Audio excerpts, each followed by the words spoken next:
Alors bonjour à tous et bonjour Romain. Salut Jérôme. Alors merci donc d'avoir accepté cette interview. Ça fait plusieurs années qu'on se connaît. Tu es sur donc la communication et la communication non verbale. Donc pour rappeler un petit peu à ceux qui nous écoutent, la communication non verbale, c'est tout ce qui est en rapport avec la gestuelle, le regard, la posture, mais aussi la voix. Donc toi Romain, tu es surtout, je crois, sur tout ce qui est gestuel et regard. Et c'est ce dont on va parler aujourd'hui par rapport à ta spécialisation donc du non-verbal. Donc, Mhm. je vais essayer de te décrire rapidement. Est-ce que tu pourrais nous expliquer rapidement un petit peu ton parcours, ce que tu fais aujourd'hui? D'accord. Alors, j'ai un blog à l'origine qui s'appelle Le Décodeur du Non-Verbal, blog qui est devenu finalement une entreprise, puisqu'il y a 3 ans de ça, j'ai commencé cette aventure. Et à travers cette entreprise, ce blog, le principal but que l'on développe, c'est de transformer des personnes un peu réservées ou un peu timides à devenir des super communicants. C'est ce terme que j'aime employer.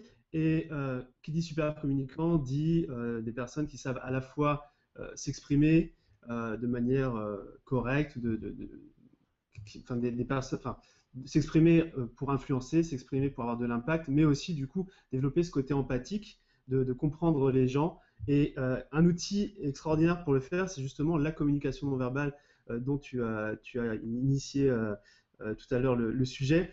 Parce que finalement, on se rend compte que lorsque l'on communique, on envoie un message, on reçoit un message, la plupart du temps, on pense que ce sont simplement les mots qui comptent, que l'on envoie, mais au final, eh ben, comme tu le disais, l'intonation, la voix, mais aussi la gestuelle, les postures, les expressions faciales sont autant de messages que l'on envoie, mais aussi que l'on peut recevoir. Et donc moi, finalement, à travers le décodeur non-verbal, j'aide mes lecteurs, j'aide mes clients à affiner cette perception de la communication chez les autres, ce qui est toujours quand même un atout indéniable dans les interactions, dans les relations, et puis aussi à comment avoir plus d'impact, plus d'influence à travers sa gestuelle. Donc voilà pour la brève présentation.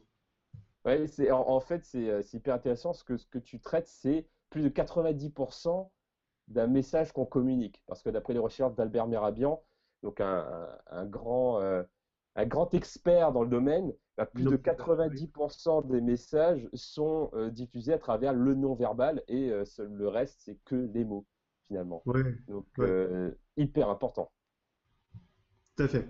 Enfin, à première abord, c'est un résumé, effectivement, dans son étude, il parlait de 93%.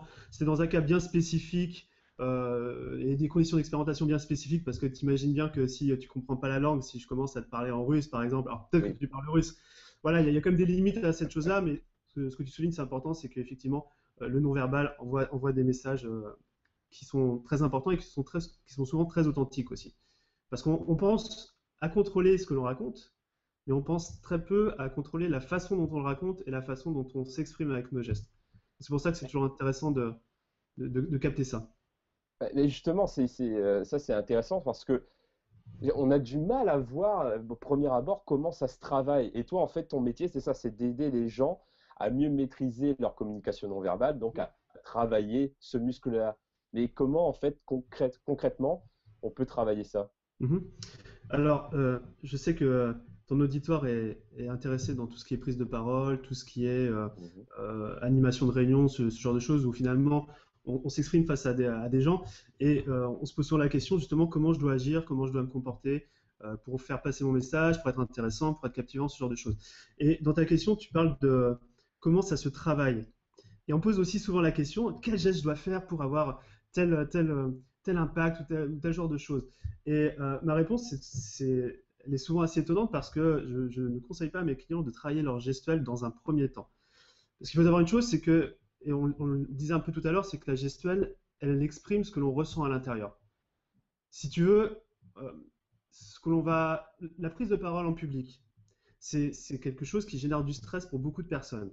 Il y a même une étude qui avait été faite et on avait demandé aux gens quelle est votre plus grande peur. Alors bien sûr, il y a la peur de mourir, mais juste derrière, mais vraiment juste derrière, il y a la peur de parler devant des gens. Hein, c'est assez viscéral. Et ce stress que l'on peut avoir, et ben, malheureusement, il se reflète dans la gestuelle parce que justement les gestes sont une conséquence de ce que l'on peut ressentir.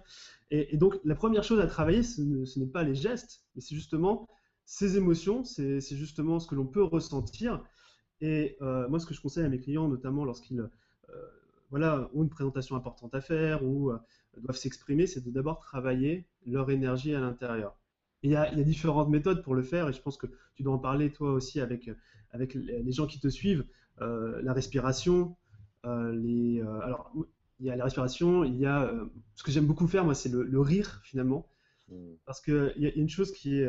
Alors, on pourrait rentrer dans les détails, je ne sais pas si on a le temps ou si on aura le temps, mais le stress qui est généré lors d'une prise de parole en public crée des hormones bien particulières, cortisol, ce genre de choses, adrénaline, qui font que justement dans le corps, il y a des choses qui se passent. L'augmentation de la pression sanguine, l'influx nerveux qui augmente, et tout ce genre de choses, ça fait que bah, je vais me gratter là parce que je suis stressé, ou je vais me masser là parce que je ne suis pas à l'aise. Et ça, c'est juste le stress qui génère ces hormones qui font qu'on a ces gestes un peu gênants.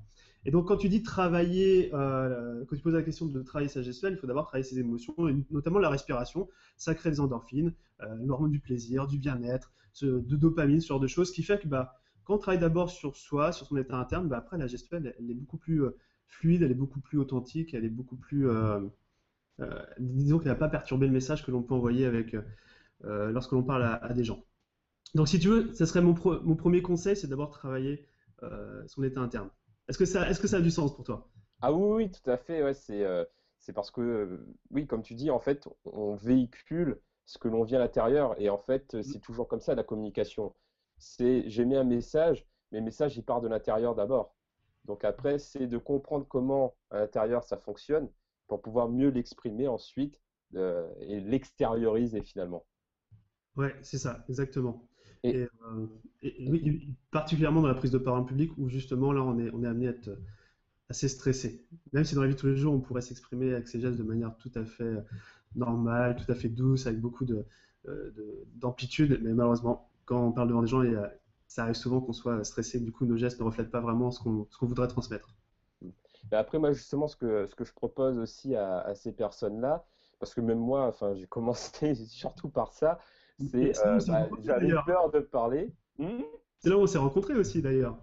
Bah oui, oui, oui, c'est ça, avec Toastmasters aussi d'ailleurs, ça c'était assez marrant. Et, euh, et en fait, c'est ça, c'est qu'il y a une peur, mais moi, j'aime pas vivre avec une peur sans l'affronter. Donc, du coup, pour l'affronter, cette peur, c'était donc bah, de me confronter à elle en prenant la parole en public. Et Mhm. bah, aujourd'hui, je continue. Et finalement, une clé que j'ai découvert qui je trouve très puissante justement par rapport à ce challenge-là, c'est de travailler sérieusement, donc d'être rigoureux, de persévérer, etc. Donc, d'être assez sérieux dans la démarche, mais sans se prendre au sérieux. Mhm. Donc, c'est-à-dire le fait de ne pas se prendre au sérieux, finalement, on arrive à s'alléger Mhm. du poids de la pression, justement, pour être un peu plus libre. Et du coup, ça permet de dégager un petit peu cette pression-là qui fait qu'on bah, on va être plus naturel et plus authentique. Et ça, je pense que tu en parles aussi, ça, d'authenticité, Bien parce que c'est vrai sûr. qu'on peut voir le non-verbal comme une manière de manipuler, comme des Oui, techniques de malheureusement. PNL, je me Malheureusement. grattais là, etc. Ouais. Alors qu'en fait, toi, ce que tu défends, c'est vraiment le non-verbal pour transmettre son authenticité. Exactement, et c'est pour ça que je travaille beaucoup d'abord avec mes clients sur leurs émotions, sur la gestion, travailler l'intérieur justement pour qu'à l'extérieur ça se reflète. Et juste parce que tu as dit quelque chose qui a beaucoup résonné, c'est être sérieux sans se prendre au sérieux, mais être sérieux. C'est-à-dire que lorsqu'on est préparé, il est beaucoup plus facile d'avoir une gestuelle fluide. Parce qu'on n'est pas en train de se remémorer qu'est-ce que je dois dire, qu'est-ce que je dois faire, ok, j'ai telle réunion, quels sont les objectifs. Si on est bien préparé, si on est calé, si on est centré, après, la gestuelle, elle suit. Donc finalement, travailler sa gestuelle, alors bien sûr, les grands orateurs, les politiciens, les personnes qui ont l'habitude de s'exprimer ont des techniques qui font que leur message oral est déjà super bien construit, mais en plus, leurs gestes vont venir donner du volume, donner de l'ampleur à leur message. Donc il y a des techniques, mais je dirais que c'est premièrement être conscient de sa gestuelle, parce qu'il y a beaucoup de gens qui déjà ne pensent pas à leur gestuelle. Alors tu me disais que des fois tu t'amuses parce que tu as des textes, à les faire vivre, à, Mhm. à travers ta voix, à travers tes gestes. Donc tu en es conscient. Et je vous parlais tout à l'heure justement des gestes de stress, de se gratter ce genre de choses. Bah, déjà, quand on en est conscient, on peut se dire, ok, je vais éviter de faire ce genre de choses. Ça, c'est la première chose. La deuxième chose, c'est pour maîtriser sa gestuelle, c'est de maîtriser sa nervosité. Donc, c'est ce que je disais. Et troisième chose, tu as des techniques avancées justement pour justement que tes gestes donnent de l'ampleur à ton message. Donc, si tu veux, il y a trois niveaux de travail. Parce que c'était ta question initiale, au final, comment travailler sa gestuelle. Voilà ces trois niveaux. Et c'est vrai que, comme tu dis, finalement, en fait, on communique, quoi qu'il arrive, on communique de manière non verbale. Même le Après, l'idée, silence. c'est, on le fait au moins inconsciemment, et l'idée, c'est d'en prendre conscience. Et c'est vrai, comme tu l'as dit, moi, c'est à travers des jeux comme ça. Donc, je vais prendre un texte, je vais le lire, je vais m'amuser avec, un peu comme le font les pros de la voix off, par exemple. Et Mhm. ça permet donc de prendre mieux conscience de ce que l'on fait, surtout si on se filme. Là, comme par exemple, là, c'est un exercice à ce qu'on est en train de faire donc de prise de parole en public. Et c'est en revoyant la vidéo, on va se dire ah ouais, donc j'ai fait ça de telle manière, etc. Et ça aide à prendre conscience aussi. Ouais, ouais, tout à fait. C'est un bon exercice. De toute façon, la vidéo, alors, on peut s'entraîner chez soi devant un miroir. Et, alors, j'ai l'impression que c'est un exercice qu'on entend tout le temps, mais il est tellement basique et tellement important que ça vaut le coup d'en reparler entre nous là. Mm. Ouais, tout à fait. Et tu parlais tout à l'heure justement donc de grands orateurs, parce que ça c'est quelque chose que tu fais et qui marche très bien sur ton site, c'est des analyses du décodage non verbal des Ouais, pros de la communication. Et ouais, est-ce que tu as pu identifier des bonnes pratiques ou justement, tu parlais de techniques ou des petits trucs justement qui pourraient peut-être nous être utiles ouais. si on aimerait progresser dans la communication orale? Alors, effectivement, je pense que ça fait partie des techniques avancées, hein. Le troisième point que je mentionnais tout à l'heure, il y a certaines caractéristiques que l'on peut voir chez les personnes qui sont, mais pas forcément que des grands orateurs, même des personnes qui en réunion ont un certain charisme, une aura, qui font passer leur message, on les écoute, on est bouche bée par rapport à ce qu'ils racontent. Ces personnes-là, dans leur gestuelle, il y a trois choses que j'ai pu remarquer. Le premier, c'est qu'ils utilisent beaucoup de gestes illustrateurs. Est-ce que ça te parle, les gestes illustrateurs? Il y en a Euh, plusieurs, mais c'est un peu comme Louis de Funès j'avais vu une vidéo comme ça, justement, Louis de Funès il va parler avec ses mains et limite on n'a pas besoin de son, quoi. oui, voilà. Alors c'est ça, il y en a plusieurs. Alors, ils ont été étudiés, ces gestes, ils ont même des noms. Alors il y a par exemple les gestes rhétoriques. Ce sont les gestes qui vont donner de l'amplitude à ce qu'on dit. Par exemple, si je suis énervé et que je mets le poing comme ça, là, ma façon de m'exprimer, eh bien, illustre ce que je vais raconter. Ça, ce sont les gestes rhétoriques. Il va y avoir aussi, par exemple, les gestes évocateurs. Si je parle de... euh, qu'est-ce que je peux dire par exemple, il y a peu de chances que ça arrive. Tu vois, ici, ma gestuelle va vraiment illustrer, va évoquer ce que je suis en train de raconter. Ou si je dis, je ne sais pas du tout de quoi il voulait parler. Tu vois, si tu veux, ma gestuelle va venir évoquer. Puis après, il y a les gestes qui mobilisent l'auditoire, qui sont très importants. Alors, tu as dû remarquer, même on en parlait dans Toastmaster, pour faire réagir les gens, leur demander quelque chose, demander qui a déjà fait ça. On peut le demander, mais si on lève la main, qui a déjà fait ça, lever la main dans l'assistance, bah forcément, ma gestuelle va venir mobiliser mon auditoire.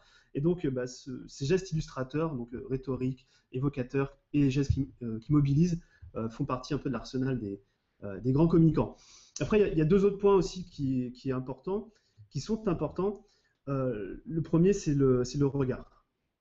C'est-à-dire que lorsque l'on est face à des gens, que ce soit en réunion, que ce soit face à un auditoire, il est important de regarder chacune des personnes et pas simplement regarder dans le vide. Alors on va regarder à droite, et même si on regarde une personne en particulier, les quatre autres personnes à côté vont se sentir visées. Et le fait de regarder, déjà, c'est la connexion qui s'établit.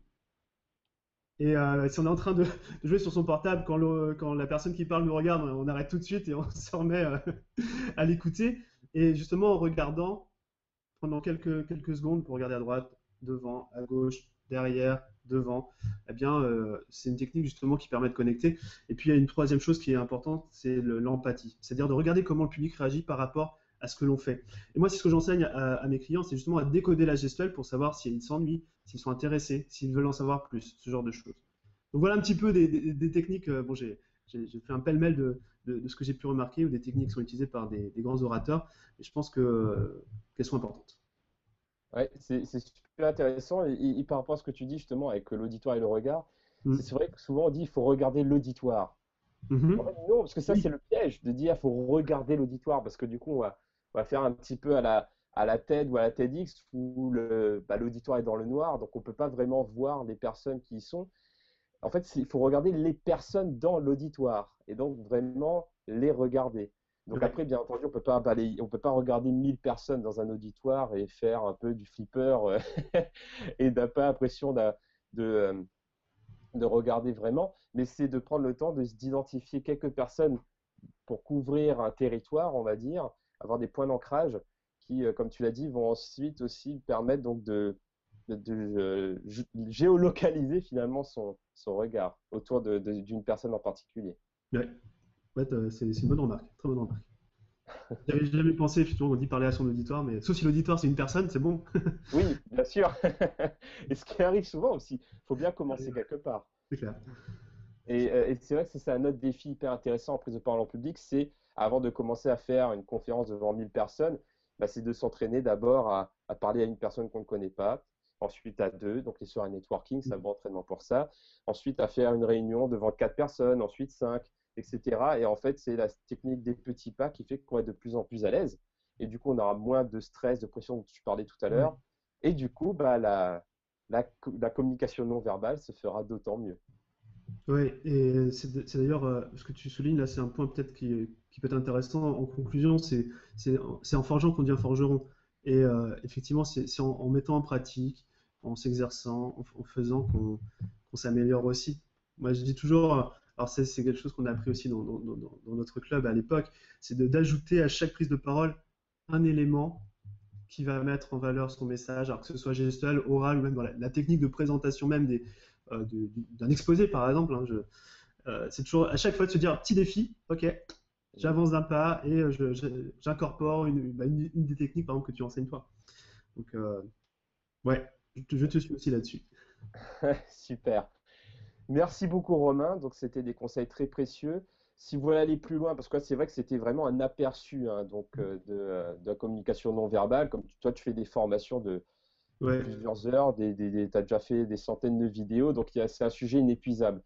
Donc si vous voulez aller plus loin, bah, vous pouvez aller voir le site de Romain Collignon, donc ouais. sur décodeurdunonverbal.com. Est-ce que c'est bien ça?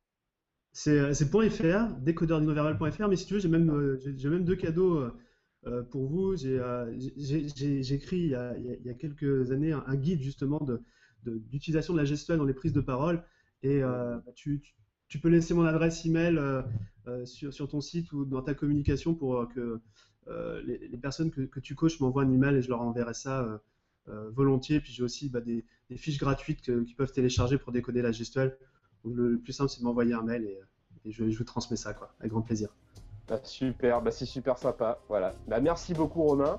Merci beaucoup à tous. J'espère que vous avez apprécié cette vidéo et bah, je vous dis à très bientôt pour une prochaine vidéo pour parler de communication, d'expression orale pour mieux parler en public. Allez, merci Romain et à À bientôt. bientôt. Salut.